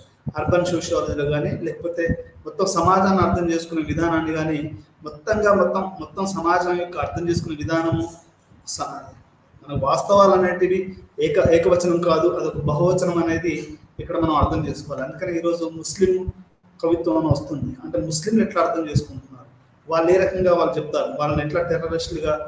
ఇప్పుడు ముస్లిం కవులు వాళ్ళు ఒక ఆయన పుట్టుమచ్చ అని రాశాడు, నేను కడుపులో ఉండగానే నాకు టెర్రరిస్ట్ అనే పేరు వచ్చింది అని. అంటే ఇట్లా రకరకాలుగా అండి. అంటే వాని వాస్తవిక జీవితం అది. ఒక దళిత స్త్రీ అంటారు, నేను ఎప్పటికీ చిన్నపిల్లవాడిని లోపల ఇంట్లో కూర్చుండబెట్టారు, ఆ తర్వాత పెద్దగైన తర్వాత నువ్వు పెద్దదానివైనా బయటకు వెళ్ళొద్దు అన్నారు, ముసలిదైన తర్వాత ముసలిదానివైనా ఇంకేం బయటకు వెళ్తావులే అన్నారు. ఇట్లా రకరకాలుగా, అంటే ఒక ముస్లిం ఎట్లా చూస్తున్నాడు, ఒక స్త్రీవాది ఎట్లా చూస్తున్నాడు, ఒక దళితుడు ఎట్లా చూస్తున్నాడు, ఒక ఓబీసీ ఎట్లా చూస్తున్నాడు, ఒక ఊరోడు ఎట్లా చూస్తున్నాడు, హైదరాబాద్లో పుట్టి పెరిగి హైదరాబాదీ మెన్ ఎట్లా చూస్తున్నారు, ఇదంతా కూడా మనకి ఒక ఎథ్నోగ్రఫిక్ అకౌంట్స్ ద్వారా. అంటే వాస్తవం అనేది ఏకశిలా దృశ్యం కాదు, అది ఏకవచనం కాదు, అది బహువచనం అని చెప్పడమే ఈ వివరణాత్మకమైనటువంటి ఎథ్నోగ్రఫీ కింద వస్తుందని మనం అర్థం చేసుకోవాలి. దీన్ని మనము ఈ యొక్క స్వీయాత్మక అనుభవాల సమూహారమే మనకు ఈ యొక్క ఎథ్నోగ్రఫీ అని చెప్పవచ్చు. ఇంటర్ప్రిటేటివ్ ఎథ్నోగ్రఫీ అనేది మనం ఇక్కడ అర్థం చేసుకోవాలి. అస్పష్టమైన శైలులు, 3వ దశ ప్రారంభం నాటికి, 86 నాటికి అస్పష్టమైన శైలులు గుణాత్మక పరిశోధకులు తమ పరిశోధనలో ఉపయోగించుకోవడానికి నమూనాలు, పద్ధతులు మరియు వ్యూహాల యొక్క పూర్తి పూర్వకం కలిగి ఉన్నారు. సిద్ధాంతాలు, సింబాలిక్ ఇంటరాక్షనిజం నుండి నిర్మాణాత్మకత, సహజ విచారణ, పాజిటివిజం మరియు పోస్ట్ పాజిటివిజం, దృగ్విషయం, phenomenology, ethnomethodology, critical Marxist, semiotics, hermeneutics, psycho analysis, structuralism, feminism మరియు వివిధ నమూనాల వరకు ఉన్నాయి. ఇది ఒక రకమైనటువంటి అస్పష్టత. మీకు సైకో ఎనాలిసిస్ వచ్చింది, సిగ్మండ్ ఫ్రాయిడ్ది, ఫెమినిజం వచ్చింది, క్రిటికల్ ఎథ్నోగ్రఫీ అనేది వచ్చింది, ఎథ్నోమెథడాలజీ వచ్చింది, సిమాంటిక్స్ అండ్ హెర్మియాంటిక్స్. సిమాంటిక్స్ అంటే ఒక లాంగ్వేజ్ యొక్క కన్స్ట్రక్షన్, హెర్మియాంటిక్స్ అంటే ఒక లాంగ్వేజ్, దాని యొక్క హెర్మియాంటిక్ లాంగ్వేజ్ని బట్టి టెక్స్ట్ని అర్థం చేసుకోవడము. ఇట్లా ఒక అస్పష్టమైనటువంటి నమూనాలు కూడా మనం ఉంటున్నాయని మనం అర్థం చేసుకోవాలి. సిద్ధాంతం యొక్క ప్రధాన పని స్థానిక పరిస్థితిని అర్థం చేసుకోవడం. ఈ రచన యొక్క సాంస్కృతిక భాష మరియు రాజకీయ అంశాలను హైలైట్ చేస్తాయి. కాలనైజ్డ్ తమ కోసం మాట్లాడడం ప్రారంభించింది. నిర్మాణాత్మక కార్యాచరణ యొక్క సైద్ధాంతిక నమూనాను వెలువడుతున్న సంస్కృతి యొక్క వర్ణనల ప్రామాణికతను ప్రశ్నించబడింది. వారి కథ నుండి ఎథ్నోగ్రఫర్లు లేకపోవడం, పాక్షిక లేక పూర్తి చిత్రాన్ని ప్రదర్శించడం వంటి సమస్యలు లేవనెత్తబడ్డాయి. ఇంటర్ప్రిటేటివ్ ఆంథ్రోపాలజీ అని పిలువబడే ఎథ్నోగ్రఫీ యొక్క రూపాలకు అది దారితీసింది. ప్రధాన పని స్థానిక పరిస్థితిని అర్థం చేసుకోవడం. అంటే ఏదైనా కానీ ఇప్పుడు మనం ఇంతకుముందు ఆమె జపాన్ సొసైటీ గురించి చదివినటువంటి ఆమె గురించి చదివాం. ఆమె ప్యాట్రన్స్ ఆఫ్ రూత్ బెనెడిక్ట్ గురించి. ఆమె ఏం చెప్తుంది అంటే అక్కడ లోకల్ కల్చర్ని అర్థం చేసుకోవడం అనేది మనకు చాలా చాలా ముఖ్యమనేది ఇక్కడ మనం అర్థం చేసుకోవాలి. స్థానిక కల్చర్ని అర్థం చేసుకోవాలి. అందుకని ఇప్పుడు మల్టీనేషనల్ కంపెనీస్ మీరు తెలుసో లేదో, వాళ్ళు కల్చర్, లోకల్ కల్చర్, ఇప్పుడు కోక్ వాడు ఎట్లా దాన్ని ప్రమోట్ చేస్తాడంటే, ఇప్పుడు నీకు కోకా కోలా అనేది సేమ్ ఒకటే బ్రాండ్ ప్రపంచవ్యాప్తంగా, కానీ వాడు తెలుగు రాష్ట్రాలలో ఒక రకంగా మహేష్ బాబుని పెడితే నీకు హిందీలో సల్మాన్ ఖాన్ పెడతాడు, అదే కోక్ యాడ్ మరి. కానీ వాడు థమ్స్అప్ యాడ్ మరి వాడు ఎందుకంటే పెడుతున్నాడు అంటే ఇక్కడ లోకల్గా మహేష్ బాబు, అక్కడనే బాంబేలోనూ సల్మాన్ ఖాన్, ఇట్లా మనకి ఏమవుతుంది అంటే పూర్తిగా మనకు అర్థమయ్యే విషయం ఏంటంటే ఇక్కడ స్థానిక పరిస్థితిని బట్టి వాడు కోకోడు ఆఫ్రికాలో అనుకోండి, లేకపోతే ఏదో హాలీవుడ్ అనుకోండి, హాలీవుడ్లో పనిచేసే అక్కడ ఉన్న కల్చరల్ సెటప్. ఇప్పుడు మీకు ఆమీర్ ఖాన్ కనుక చూస్తే నాకు గుర్తుండే ఒక యాడ్లో కోకో కోలా ఏంటంటే బాగా ఎండ కొడతా ఉంటే అది బాయిలో నుంచి ఇట్లా వాడు ఇట్లా చేస్తూ ఉంటాడు. అంటే ఆ కోకా కోలా అందులో ఉంటుందో మరి ఏదో సంథింగ్ నాకు గుర్తులేదు సరిగ్గానే. అది అంటే వాడు ఇండియన్ కాంటెక్స్ని, గ్రామీణ కాంటెక్స్ని, మాలాంటి ఊరు దీక్షకుంట లాంటి కాంటెక్స్ని మీరు నమ్ముతారో నమ్మండో, నా చిన్నప్పుడు గోలీ సోడా ఉండేదండి. ఆ గోలీ సోడా తాగడం అనేది చాలా గొప్ప ఆ రోజులలో. అంటే మంచిది కాకుండా గోలీ సోడా తాగడం అనేది, సోడా తాగితే అని దొంగతనంగా అమ్మకు తెలియకుండా నాన్నకు తెలియకుండా గోలీ సోడాలు తాగేవాళ్ళు. అట్లాంటిది ప్రతి చోట మీకు పల్లెటూరు కాదు, గిరిజన ప్రాంతం కాదు, కోక్ అనేది మొత్తం ప్రపంచాన్ని, మొత్తం గ్రామీణ వాతావరణం మొత్తం నింపేసేసింది. స్ప్రైట్, థమ్స్అప్, సోడాలు, ఫ్రిడ్జ్లో ప్రతి చిల్లర కొట్లో ఒక ఫ్రిడ్జ్, ఈ థమ్స్అప్లు ఇవన్నీ కూడా వచ్చాయి. అంటే వాడు ఎట్లా ప్రమోట్ చేస్తున్నాడండి? వాడు ఏంటంటే అక్కడ స్థానిక పరిస్థితిని, అక్కడ భాషని, వాళ్ళకి యాసని, అవన్నీ వారి యొక్క లాంగ్వేజ్లోకి, వారి యొక్క ప్రొడక్ట్ని వాడు లోపలికి పంపిస్తున్నాడు. అంటే ఈ రకంగా నేను చెప్పవలసిన పాయింట్ ఏంటంటే ఇక్కడ మనకు ఈ యొక్క లోకల్ సంస్కృతి అనేది చాలా చాలా ముఖ్యం. అంటే ఎథ్నోగ్రఫీలో కూడా ఎథ్నోగ్రఫర్ అనేది ఈ లోకల్ సంస్కృతి అనేది చదవడం అనేది చాలా చాలా ముఖ్యం అనేది మనం ఇక్కడ అర్థం చేసుకోవాలి. వివరణాత్మక ఎథ్నోగ్రఫీ అర్థం మరియు పద్ధతులు. ఎథ్నోగ్రఫీ పరిశోధన అనేది ఇతర మానవ చర్యల వల్లే కమ్యూనికేషన్ సమస్యను పరిష్కరించే ప్రయత్నం. ఎథ్నోగ్రఫర్ ఏదైనా పండితుల వాదనకు ముందు ఈ రంగంలో ఆమోదయోగ్యమైన ఉనికిని కొనసాగించడానికి తగినంతగా పరిశోధించిన వారితో ఎలా కమ్యూనికేట్ చేయాలో నేర్చుకోవాలి. అంటే మొట్టమొదటిసారిగా ఈ కమ్యూనికేటర్, రీసెర్చర్ ఏంటంటే ఒక ముస్లిం సమాజం మీద రీసెర్చ్ చేస్తే వాడు ఉర్దూ తెలుసుకుంటే నాకు తెలిసైతే అది మంచిది అనుకుంటున్నాను. ఎందుకంటే వాళ్ళకు కమ్యూనికేషన్ అనేది మీకు ఈజీ అయింది. ఇప్పుడు చాలా మంది ఆంధ్ర పిల్లలకు హైదరాబాద్లో చదువుకోవడానికి వచ్చిన వాళ్ళకి హిందీ, ఉర్దూ రాదు. వాళ్ళకి ఇంగ్లీష్ వస్తుంది, స్పష్టమైన తెలుగు వస్తుంది, కానీ ఉర్దూ, హిందీ రాకపోవడం వల్ల వాళ్ళకి కమ్యూనికేషన్ చేయలేకపోతారు. ఒరిస్సా వాళ్ళతో కూడా వాళ్ళు సరిగ్గా కమ్యూనికేట్ చేయలేరు, లేకపోతే బెంగాలీ వాళ్ళతో కమ్యూనికేట్ చేయలేరు. తెలంగాణ వాళ్ళు ఒరిస్సా వాళ్ళతోటి, బెంగాల్ వాళ్ళతో ఈజీగా కమ్యూనికేట్ చేయగలుగుతారు. అంటే హిందీ, ఉర్దూ, ఎందుకంటే వీళ్ళందరికీ హిందీ, ఉర్దూ వస్తుంది కాబట్టి. అంటే ఇక్కడ ఈ రకంగా మనం ఇక్కడ అర్థం చేసుకోవాల్సింది ఏంటంటే ఒకవేళ నువ్వు ఎథ్నోగ్రఫీకి అకౌంట్ చేయాలి అంటే మాత్రం వాళ్ళ భాషను అర్థం చేసుకోవాలనేది, వాళ్ళ అవసరమైతే భాషను నేర్చుకోవాలనేది మనం ఇక్కడ అర్థం చేసుకోవాలి. రోజువారీ చర్య యొక్క వివరణలను నిరంతరం ప్రయత్నిస్తాము. ప్రాపంచిక రియాలిటీ పరీక్షల ద్వారా కాలక్రమేణా మరింత సరైన వివరణను ఉత్పత్తి చేస్తాము. తద్వారా పరిశోధించిన వారితో సాధారణ పరస్పర చర్యలు మరియు విజయవంతంగా పూర్తి చేస్తాం. మంచి అంచనాలు మరియు పెద్ద తప్పులను చేస్తాం మరియు మేము తక్కువ తప్పులు చేస్తాం. అంటే ఇక్కడ శాండర్స్ అనేవాడు ఏ రకంగా ఈ యొక్క మనం వాళ్ళ లోకల్ భాష నేర్చుకోవడం వల్ల మనకు తప్పులు చేసే అవకాశం ఉందని మనం చెప్పొచ్చు. అంటే ఈ రకంగా మనం వివరణాత్మక ఎథ్నోగ్రఫీ అర్థాన్ని పద్ధతులను అర్థం చేసుకోవాలి. వివరణాత్మక ఎథ్నోగ్రఫీ యొక్క ప్రధాన లక్షణాలు అంటే దీనికి చాలా లక్షణాలు ఉన్నాయండి. అంటే ఇంటర్ప్రిటేటివ్ దాంట్లో విమర్శనాత్మక వివరణాత్మక ఎథ్నోగ్రఫీ, క్రిటికల్ ఇంటర్ప్రిటేటివ్ ఎథ్నోగ్రఫీ అనుభవాలకు ఆకృతిని అర్థాన్ని ఇచ్చే వారి సంస్కృతి మరియు రాజకీయ సందర్భాలతో పాటు వారు జీవించే అనుభవాల గురించి పాల్గొనే వారి అవగాహన కలిగి ఉంటుంది. అంటే వాళ్ళ యొక్క అనుభవాలు, వాళ్ళ యొక్క సంస్కృతి, వాళ్ళ యొక్క చరిత్ర, వీటన్నిటిని కూడా క్రిటికల్ ఇంటర్ప్రిటేటివ్ ఎథ్నోగ్రఫీ అనేది విమర్శనాత్మక వివరణాత్మక ఎథ్నోగ్రఫీ. అంటే క్రిటికల్ ఇంటర్ప్రిటేటివ్ ఎథ్నోగ్రఫీ అనేది మనం అర్థం అంటే ఎంత క్రిటికల్గా ఉందో అర్థం చేసుకోండి. అంటే అది దీంట్లో ఉంటుందని అర్థం చేసుకోండి. వాస్తవికమైన సహజమైన సంభాషణల ఆధారంగా గుర్తించదగిన పాత్రలను దృష్టి సారించి బాగా వివరించబడిన మర్చిపోలేని దృశ్యాలని చెప్పొచ్చు. అంటే ఇప్పుడు మనం ఎథ్నోగ్రఫీ చేస్తూ ఉంటే ఒక్కొక్కసారి మన ప్రతి సినిమాలో కేరళ సినిమాలు సహజ సిద్ధంగా ఉంటాయండి.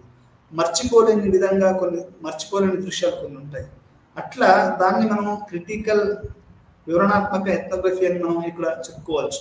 అంటే ఆ రకంగా వాళ్ళు వాస్తవికంగా సహజమైన సంభాషణల ఆధారంగా గుర్తించదగిన పాత్రలపై ఇప్పుడు మీరు ఈ సినిమా చూస్తే గబ్బర్ సింగ్ అది షోలే సినిమా చూస్తే దాంట్లో మర్చిపోలేని దృశ్యాలు కొన్ని ఉంటాయండి. ఆ మర్చిపోలేని దృశ్యాలు అంటే మనకు ఫీల్డ్ వర్క్లో కూడా కొన్ని మర్చిపోలేని దృశ్యాలు ఉంటాయి. అవి మనం రాయడం అనేది ఈ యొక్క వివరణాత్మకమైన సహజ సిద్ధంగా మరి మర్చిపోలేని విధంగా భాష నేర్చుకోవడము అనేది కూడా ముఖ్యం. ఈ మర్చిపోలేని దృశ్యాలను గురించి వివరణాత్మకంగా క్రిటికల్గా కూడా రాస్తే కనుక అది మనం అర్థం చేసుకోవచ్చు. ఉదాహరణకి మీకు ఒక చెప్తాను. మర్చిపోలేని విషయం అంటే మర్చిపోలేని దృశ్యాలు ఎట్లా చెప్పొచ్చు అంటే, నేను ఖమ్మం జిల్లాలో ఇట్లా రీసెర్చ్ చేస్తూ ఉన్నప్పుడు రోజులలో ఏమైంది అంటే అక్కడ గుత్తికోయలు అనే ఒక కమ్యూనిటీ ఉందండి. ఈ గుత్తికోయలు ఏంటి అంటే వాళ్ళకు కారం మిర్చి పంట తెలియసరి ఎవరైనా మిర్చి పంట వేస్తే అది వాళ్ళు తీసుకుని వెళ్తారు. అంటే అది ఒక మర్చిపోలేని దృశ్యంగా నాకైతే అర్థమైంది. ఇట్లా అక్కడ ఉన్నటువంటి అందాలు కానివ్వండి, అక్కడ ఉన్నటువంటి ప్రకృతి వాతావరణం కానివ్వండి, ఒక మర్చిపోలేనటువంటి దృశ్యం అని మనం చెప్పుకోవచ్చు. ఇంటర్ప్రిటేటివ్ ఎథ్నోగ్రఫీ యొక్క విమర్శ అంటే దీని యొక్క విమర్శ ఏందో కూడా ఇక్కడ మనం అర్థం చేసుకోవాలి. వివరణాత్మక పరిశోధన యొక్క స్వభావం దీనికి కొన్ని ప్రత్యేక ప్రయోజనాలు ఇస్తుంది.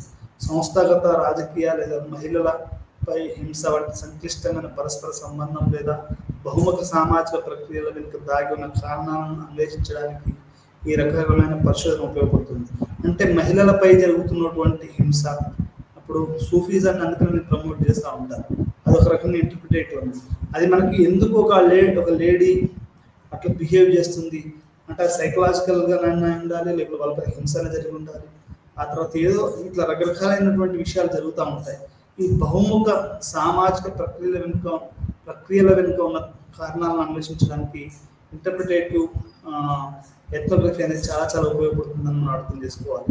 ఇక్కడ పరిమాణాత్మక సాక్ష్యాలు పాక్షపతంగా సరికానివి లేదా పొందడం కష్టం. రెండవది ప్రియరీ సిద్ధాంతం లేదా దాని తగినంతగా లేని ప్రాంతాల్లో సిద్ధాంత నిర్మాణానికి ఇవి తరచుగా సహాయపడతాయి. అంటే ఒక మార్క్సిస్ట్ సిద్ధాంతమే కాదు, ఇంకా రకరకాల వేరే సిద్ధాంతాలు కాకుండా ఇక్కడ మనకు వివరణాత్మకమైన ఏంటంటే మహిళలపై హింస, దళితులు, గిరిజనులు, వాళ్ళ ఆర్థిక సామాజిక వాళ్ళ మీద జరుగుతున్నటువంటి దాడులు, చర్యలు, ఇట్లాంటి వాటన్నిటిని అర్థం చేసుకోవడానికి ఈ యొక్క ఇంటర్ప్రిటేటివ్ ఎథ్నోగ్రఫీ అనేది చాలా చాలా మనకు ఉపయోగపడుతుంది. మరీ ముఖ్యంగా హింసలపై జరుగుతున్నటువంటి వాటిని అర్థం చేసుకోవడానికి ఇది ఉపయోగపడుతుంది అనేది మనం ఇక్కడ అర్థం చేసుకోవాల్సిన విషయం. ఎథ్నోగ్రఫీ జెండర్ ప్రాజెక్ట్గా మారింది. ఎందుకంటే ఎథ్నోగ్రఫీ ఎదుర్కొనే ప్రపంచం మారిపోయింది. ఎథ్నోగ్రఫర్లు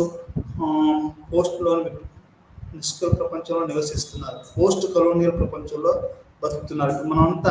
మన లిటరేచర్ అంతా కూడా మన పోస్ట్ కలోనియల్ లిటరేచర్ అంటారు. ఇప్పుడు మనకు భారతదేశం కలోనియల్ వెళ్ళిపోయారు బ్రిటిషర్స్, వెళ్ళిపోయారు. మనం అక్కడ రాసుకుంటున్నాం.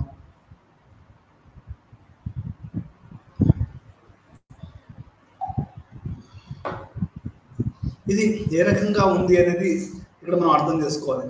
ఇది ఎథ్నోగ్రాఫర్స్ పోస్ట్ కలోనియల్ ప్రపంచంలో మనం బతుకుతున్నాం. బహుళ జాతి ఎలక్ట్రానిక్ పెట్టుబడిదారీ, ఎలక్ట్రానిక్ క్యాపిటలిజము, క్రోనీ క్యాపిటలిజం అనేది మనం ప్రపంచంలో ఇప్పుడు చూస్తున్నాం. ఈ ప్రపంచం భేదం మరియు విచ్ఛిన్నం మరియు సరిహద్దులు మరియు సరిహద్దులను మార్చడం ద్వారా నిర్వచించబడింది.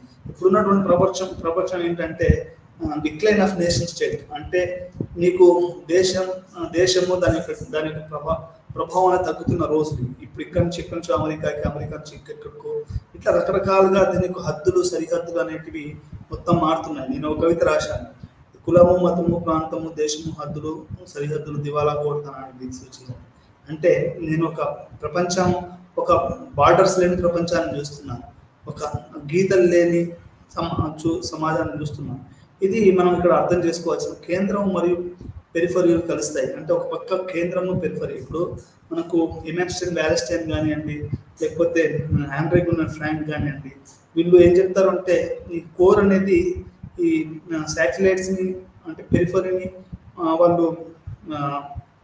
వాళ్ళు ఏం చేస్తారంటే ఎక్స్ప్లాయిట్ చేస్తారని మనకు ఇక్కడ చెప్తారు. అంటే గ్రామీణ ప్రాంతాలను సిటీ, పక్కన మండలం, ఆ మండలాన్ని పక్కన టౌన్, నర్సంపేట లాంటి టౌన్, ఆ టౌన్ని వరంగల్ లాంటి టౌన్, ఆ వరంగల్ లాంటి హైదరాబాద్ టౌన్, హైదరాబాద్ని ఢిల్లీ టౌన్, ఢిల్లీ నుంచి అందుకని మన రాజకీయానికి చెప్తుంటారు కదా, ఎందుకు వాళ్ళని మనం గులాంగిరి చేయాలి, ఢిల్లీ అనేది వాషింగ్టన్కి, ఇట్లా. అంటే ఇది ఒక కోర్ అండ్ పెరిఫరీ కనుక మనం చూస్తే, అంటే ఒక గ్రామంలో ఉన్నవాడిని మండలంవాడు మోసం చేస్తాడు, దోపిడీ చేస్తాడు. ఆ మండలంవాడు జిల్లా వాడు చేస్తాడు, జిల్లా వాడిని క్యాపిటల్ వాడు చేస్తాడు, వీరిని ఢిల్లీ వాడు చేస్తాడు, ఢిల్లీని న్యూయార్క్ సిటీ, జపాన్, టోక్యో ఇట్లాంటి ప్రపంచంలో పెద్ద పెద్ద నగరాలు ఏవైతే ఉన్నాయో ఇవి మొత్తం కూడా అక్కడ మాంచెస్టర్, లేకపోతే లండన్ ఇట్లాంటి దగ్గరికి పోతాయి. అంటే నీకు కోర్ అండ్ పెరిఫరీలో అనేది నీకు ఈ దోపిడీ రూపం అనేది అది చిన్న స్థాయిలో ₹1 పెంచడం అనేది వాడు న్యూయార్క్లో చేస్తే అది దీక్షకుంటలో కూడా పడవచ్చు. అంటే నీకు దోపిడీ అనేది వాడు ₹1 మీరు పెంచలే కానీ ప్రభుత్వాన్ని ఇక్కడ ఒత్తిడి చేసేసి పెట్రోల్ ధర పెంచాడు. పెట్రోల్ ధర పెంచితే ఏమైంది, మాలాంటి ఊళ్ళో చిన్న చిన్న కొట్లు నడిపేవాళ్ళు వాడు వస్తువులు రేట్లు పెంచవలసి వస్తుంది. ఎందుకంటే మీకు ఛాయ్ ఎందుకు ₹10 అవుతుందండి, ఛాయ్ ₹5 దొరకాలి కదా. ₹2 అసలు ₹1 ఇస్తే 2 టీలు వచ్చిన ₹1/2 ఛాయ్ ఉండేదట హైదరాబాద్లో. నేను హైదరాబాద్కి వచ్చినప్పుడు ఛాయ్ ధర ఎంత అండి, అది ₹5 ఇస్తే ఒక టీ ఉండేది. ₹5 అని గుర్తు, ₹10 అయితే లేకుండే. ₹5 ఛాయ్, ₹5 ఛాయ్ ఈరోజు ఏమైనా ₹10 అయింది, ₹20 అవుతుంది. ₹10 ఒక బయటకు వెళ్తే ₹15 తీసుకుంటున్నాడు వాడు ఛాయ్కి. ఎందుకు చెప్తున్నాను ఇదంటే, మీకు ఎందుకు చెప్పవలసి వస్తుంది అంటే, ఛాయ్ కాస్ట్ పెరిగింది అంటే ఎందుకంటే గ్యాస్ పెరిగింది, పెట్రోల్ పెరిగింది కాబట్టి, మిగతా విషయాలు పెరిగాయి కాబట్టి అది పెరిగింది. అంటే ఎక్కడో ఉన్నాడు వాడు గ్యాస్, వాడు ఇరాకోడో, ఇరానోడో, ఇంకోడో, అమెరికా వాడో నీకు గ్యాస్ ధరను, పెట్రోల్ ధర వాడు పెంచడం వల్ల మన రాజకీయ నాయకులు విఫలం చెందడం వల్ల అదేమవుతుంది, నీకు అటుపోయి ఇటుపోయి చివరికి మన ఛాయ్ చేతికి వచ్చే వరకు అది ₹2 ₹5 నుంచి పోయి ఈరోజు ₹10. అంటే ₹10 నువ్వు భోజనం కూడా చేయొచ్చు. ఈరోజు ఛాయ్ తాగాలంటే ₹10 అవసరం వస్తుంది. అంటే ఇక్కడ నేను చెప్పాల్సిన విషయం ఏంటంటే, అంతర్జాతీయ సమాజం తెలుస్తుంది. ఆ తర్వాత మనకు ప్రపంచం మొత్తం మారుతుంది, బహుళజాతి సమాజంగా మనం మారుతున్నాము, నేషన్ స్టేట్ డిక్లైన్ అవుతుంది, కేంద్రం మరియు పెరిఫరీ కలుస్తాయి ఒక్కొక్కసారి. ఇది స్థానిక ప్రపంచాన్ని మారుస్తుంది. అంటే ఇది ఎక్కడో న్యూయార్క్ సిటీలో బతుకున్న వాడు దీక్షకుంటను మారుస్తున్నాడు అనేది అర్థం చేసుకోవాలి. ఒకసారి మా ఊరు అబ్బాయి వాడు న్యూయార్క్, వాడు వాషింగ్టన్లో పనిచేస్తూ వాడు అక్కడ ఏదో ఒక దాన్ని చేయడానికి ట్రై చేసి, ఇప్పుడు మా ఊరిలో కొంతమంది అమెరికాలో పనిచేస్తున్న వాళ్ళు, సౌదీలో పనిచేస్తున్న వాళ్ళు మా ఊరిని డెవలప్ చేయాలని వాళ్ళు ఒక గ్రూప్ని పెట్టారు. అంటే అర్థం ఏంటండి, అంటే ఎక్కడ మనకు ఉన్నటువంటి, ఇప్పుడు మా ఊరికేం సమస్య వస్తే మా మండలం వాళ్ళు చేయాలి, అట్లాగా ఆ మండలంలో ఎంఆర్ఓ చేయాలి, జిల్లా కలెక్టర్ చేయాలి, లేకపోతే రాష్ట్ర ముఖ్యమంత్రి చేయాలి, ఇప్పుడు రేవంత్ రెడ్డి చేయాలి. దీక్షకుండా ఇది కావాలని రోడ్ వేసుకోండి, మీకు ఇది తక్కువ ఉంది, ఇక్కడ ఆడవాళ్ళ పిల్లలు చదువుకుందంటే వాడు చేయాలి. కానీ ఇప్పుడు అట్లా లేదు, నువ్వు రేవంత్ రెడ్డి అవసరం లేదు, నీ ప్రధానమంత్రి మోడీ అవసరం లేదు, డైరెక్ట్ యుఎస్ నుంచి వాళ్ళు ఇంత $1 వేస్తారు, అది దీక్షకుంటలో నీకు అమలు అవుతుంది. లేకుంటే అంటే నా ఉద్దేశం ఏంటంటే అండి, ఇక్కడ ప్రపంచం అనేది ఎట్లా పెరిఫరీ, కేంద్రం మరియు పెరిఫరీ అనేది కలుస్తున్నాయి అంటే మనకు ఒక హద్దులు సరిహద్దులు లేని ఒక ప్రపంచాన్ని ఇప్పుడు బార్డర్స్, డాక్టర్స్ వితౌట్ బార్డర్స్ అని ఒక మీరు పదం వినే ఉంటారు.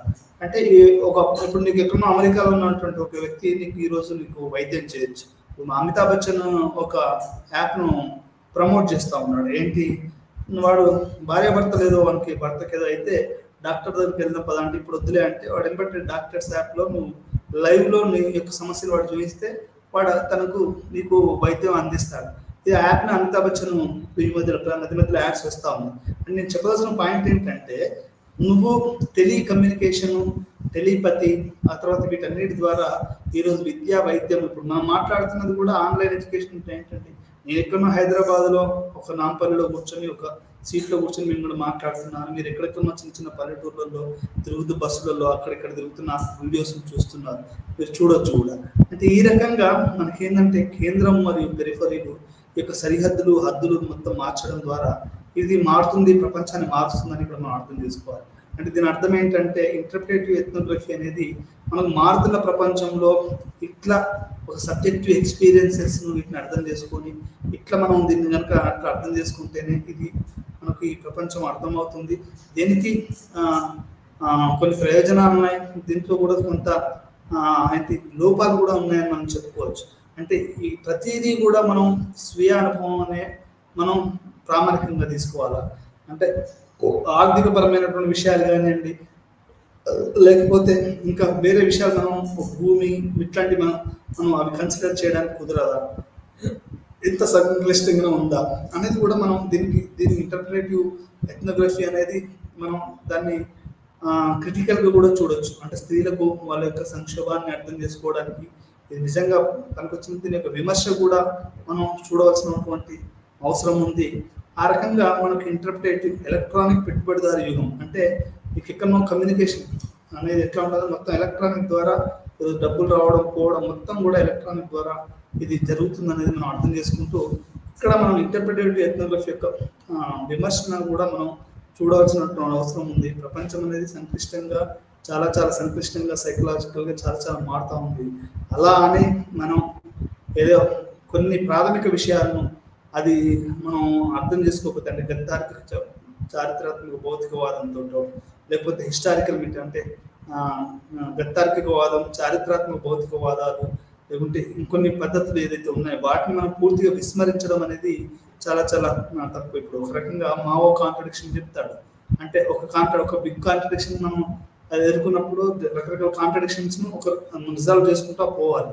అది మనం ఇక్కడ అర్థం చేసుకోవాల్సినటువంటి విషయం అనమాట. అంటే మనం ఒక ఇంటర్ప్రిటేటివ్ ఎథ్నోగ్రఫీ వచ్చిన తర్వాత ఇది మనం ఓన్లీ దీని వల్లనే ఉపయోగపడుతుంది అనేది మనం అర్థం చేసుకుంటాం. ఇప్పుడు రైతులు ఉన్నారండి, రైతులు మనం ఇప్పుడు నీకు డొమెస్టిక్ వైలెన్స్ అని అన్నారు. ఇప్పుడు ఈ పార్టీలో రైతులు ఉన్నారు, రైతులు ఢిల్లీలో పెద్ద హజ్ చేశారు. సిక్కులు కానివ్వండి, మిగతా వాళ్ళు కానీ వేరే రాష్ట్రాలు పెద్ద హజ్ చేశారు. మరి దాన్ని మనం ఎట్లా అర్థం చేసుకోవాలంటే చాలా వాళ్ళు ఏం చెప్తున్నారు, మనం మినిమం ప్రైస్ రైస్ కావాలని అంటున్నారు. మా ఎకడమిక్ కౌన్సిలర్స్ కూడా మాకు జీతాలు కొంచెం పెంచండి అంటున్నాం. మరి మీరు ఇచ్చే 700-800 సరిపోదు అని చెప్తున్నాం. అంటే ఇక్కడ ఇది ఆర్థికపరమైనటువంటి విషయాన్ని అంటే ఒక లైంగిక హింస అవన్నీ దాని వెనకాల కూడా మరి ఆర్థికపరమైన విషయాలు అంటే నేను చెప్పలేను. కానీ అంటే ఆర్థిక విషయాలు ఎకనామిక్ రిలేషన్స్ అనేది మనం మరీ అంత కొట్టుపడేవలసిన అవసరం లేదు అనేది కూడా కొంత విమర్శ అంటే నా తరపు నుంచి అనిపిస్తుంది. అంటే మనకు అందుకనే నియో మార్క్సిజం వచ్చింది. అది ఏం చెప్తుంది అంటే కల్చర్ని కూడా మనం తీసుకోవాలి. ఇంతవరకు మా కమ్యూనిస్టులు మార్క్సిస్టులు ఈ సాంస్కృతిక రంగంలో పెద్దగా పనిచేయదని చెప్పచ్చు. ఏమైనా భూమి, పేదలకు భూమి, ఆ తర్వాత దున్నేవానికి భూమి ఇట్లాంటివన్నీ తీసుకున్నారు తప్ప ఇవి కూడా తీసుకోవాల్సినటువంటి అవసరం ఉంది. ఈరోజు ఫ్యాసిజము, మతత్వవాదం, కులతత్వవాదం పెట్టిపోతుంది అని దానికి కారణం ఏంటి అంటే దీనికి గల కారణం ఏంటంటే మనం చేయవలసిన కల్చరల్ సాంస్కృతిక రంగంలో అంటే పాటలు, ఆటలు, కవిత్వాలు, డ్యాన్సులు, సినిమాలు వీటన్నిటి మీద మనం సరిగా పనిచేయలేదు. సినిమా అనేది ఎంత పెద్ద ప్రభావం అండి. ఒక ఎన్టీ రామారావు ఒక చిన్న పల్లెటూరులో పుట్టి రాష్ట్రానికి ముఖ్యమంత్రి అయ్యాడు. ఆ తర్వాత ఒక ప్రధానమంత్రులు అయ్యారు. కొంతమంది అమెరికాలో ప్రధానమంత్రులు అయ్యారు. అంటే సినిమా అనేది ఒక కల్చరల్ ఆస్పెక్ట్, అది క్యాపిటలిస్ట్ ప్రొడక్ట్. అంటే మనం దాన్ని కమ్యూనిస్టులు మరి ఎంతవరకు సినిమాలో పనిచేశారు, మా భూమి అవన్నీ పక్కన పెట్టండి. ఇంకా అసలు దాంట్లో మనం క్రియేటివ్గా ఏం చెప్పగలిగాం, ఎట్లా చేయగలిగాం, ప్రజల్ని మారుతున్న పరిస్థితి ఒక స్త్రీవాద కోణం మనం ఏం చేయగలిగాం. ఆ భూమి విషయాలు కాకుండా మారుతున్నటువంటి సంక్లిష్ట సమాజంలో కమ్యూనిస్టులు ఏం చేయగలిగారు అనేది కూడా ఇక్కడ కల్చరల్ రంగంలో పనిచేయాలి అనేది మనం అర్థం చేసుకుంటూ మనం ఈ పాఠం అందరితో ముగిద్దాం. మరొక పాఠంలో మళ్ళీ కలుద్దాం. అప్పటివరకు నమస్కారం, సెలవు.